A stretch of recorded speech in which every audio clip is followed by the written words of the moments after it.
Hi guys, thanks for joining us again on the channel. So there's a reason I haven't talked about this one until now. It's not because I didn't want to talk about it, but because I needed to get it right, and now the wait's over. But before we get into that, don't forget to check this exclusive discount for it. You can find the link in both the video description and the top comment below. Now let's not waste any more time and jump right into the details. So, this portable power station has been a game changer for me. A few years back, I got into battery backups, starting with some Jackery units and then Vitomin LifePo4 setups. They mostly sat around waiting for outages that were few and far between, mostly under 10 hours a year from the utility. But with the way things are shaping up in California, I started looking for something that could handle more outages and also play nice with solar. What surprised me is that this isn't just a standalone battery. The software in this thing lets it act as both a backup and a buffer for solar, which means you can harvest solar power to save money rather than just waiting for a blackout.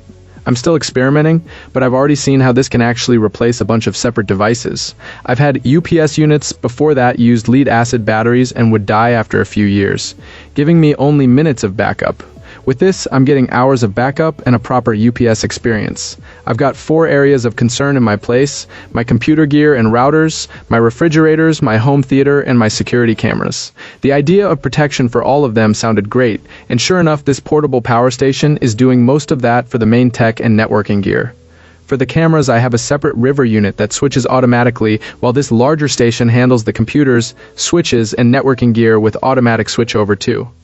The big difference though is the built-in savings mode, the ability to partition the battery into a traditional backup and a solar buffer. I set it up with a 50-50 split. In the mornings the grid powers the rig while the solar starts feeding in. I've got 4 100-watt panels in a 2P 2 seconds arrangement, which ends up giving about 400 watts under good sun. The system is happy with a 60-volt input, and my other stations can't handle that kind of setup. My gear, desktops, switches, routers, Wi-Fi, fiber ONT, several monitors, a lamp, sips about 130 to 250 watts when it's humming.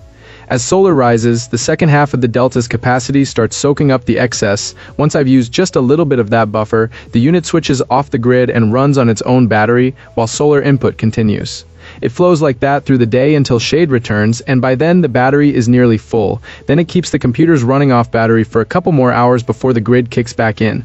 The effect is real. I'm saving roughly 1 to 2 kilowatt hours a day, and on a fixed 2-tier rate around 28 cents per kilowatt hour, that translates to around $12 to $15 a month. In December numbers, that's not bad, and by the time the seasons change, I expect it to get better. You can expand further with more panels or an extra battery via the expansion ports, which is exactly how I've been playing around. The build feels very solid, the fan isn't loud enough to notice most of the time, and it's clearly engineered to be useful in a lot of different setups.